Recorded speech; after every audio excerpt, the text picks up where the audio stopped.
Good evening, Inderes TV viewers and listeners, and welcome to the Health Technology and Pharmaceutical Development Night. We have for you tonight three excellent presentations from three life science companies.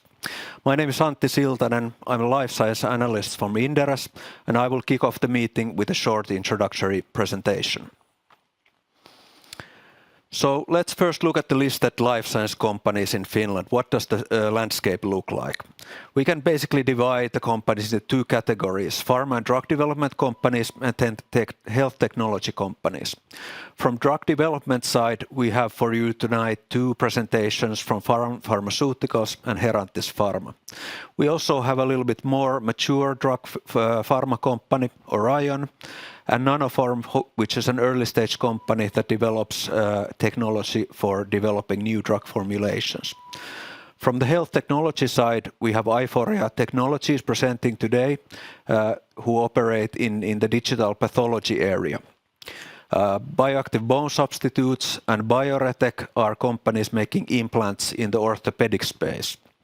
Optomed and Revenio are medical device companies in ophthalmology, and Nextim makes transcranial magnetic stimulation devices to treat neurological disorders. Modulite is a biomedical laser company, and Biohit and Nightingale Health are in the diagnostic space. Detection Technology and Bittium have some operations in the medical area, but are mostly focused on other areas. If we look at the big picture, most of the companies are early stage small cap companies. So by revenue, most companies' revenue are less than 100 million per year, and also market capitalization is less than 100 million. So early stage companies and small caps. The markets for these companies are global, growing, and defensive. So there are plenty of strong trends behind these life science companies. So here are three trends to highlight. One is the aging population, which creates the situation where we have an increasing number of people who are requiring products and services.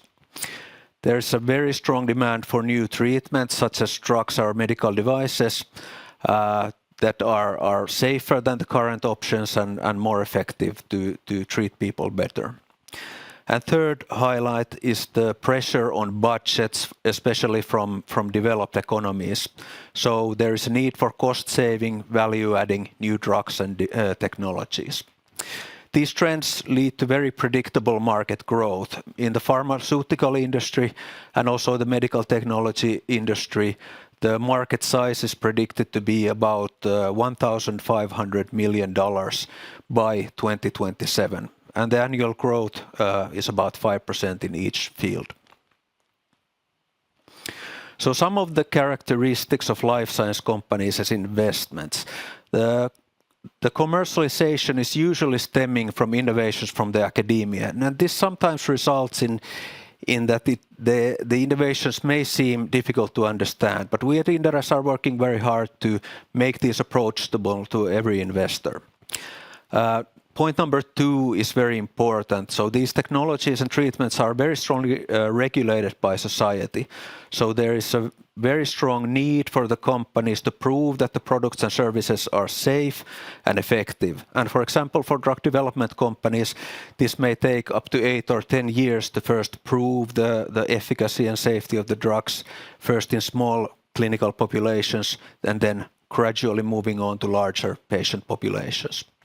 The market is global, so if a treatment or solution works well in Finland, it will also work well probably in the US, and it's possible with one innovation to reach global markets.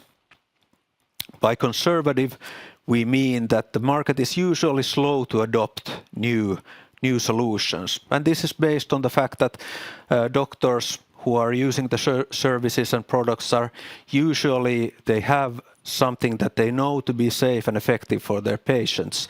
So they are sometimes reluctant to take up new solutions. But there are also kind of early adopters, opinion leaders who are actually very keen to take up new innovations, and they are the early adopters and adapters of new technologies that then spread the new adaptations forward. For early stage investments and early stage companies, it's very typical to have very high potential. These companies are usually unprofitable and the risk level is very high. On the other hand, for more mature companies, the business is usually very defensive and it's highly profitable. The reason for this is that for young companies, there are barriers to market. We also mentioned R&D risks, so the companies need sometimes many years to prove that the solution is safe and effective. So this is a big risk, and if it fails, for example, in terms of safety, the solution or product may be unusable and needs to be discarded. So there's a big barrier to market. There's also market authorization that each company, when they're bringing new drugs or solutions to the market, they need market authorization before they can start marketing and selling their product. The R&D demand creates a situation where very large upfront investments are needed. So there is a big need for funding for many years. So this is also something that creates difficulties for some of the companies. And as mentioned, the market is conservative. So even when the companies have market authorization, the uptake of products is usually slow and requires funding for selling purposes. But once these barriers are overcome, they actually turn into moats for mature companies. And this is witnessed by the fact that global biotech companies' median EBIT for the last decade was almost 30%. So what does a strong life science company look like? First of all, they have a value-adding product for the patient or preferably for the whole healthcare system. They have market authorization and strong IPR to protect from competition. The kind of company who has a strong position is usually first to market or one of the first on the market, and has strong advantages on terms of the product safety, efficacy, or cost savings. If financing for the growth is secured, that is always a stronger position for that company. And the company also needs strong capabilities for sales and marketing to actually get to the market and win the competition. Thank you very much. And let's start with the first presentation from Faron Pharmaceuticals.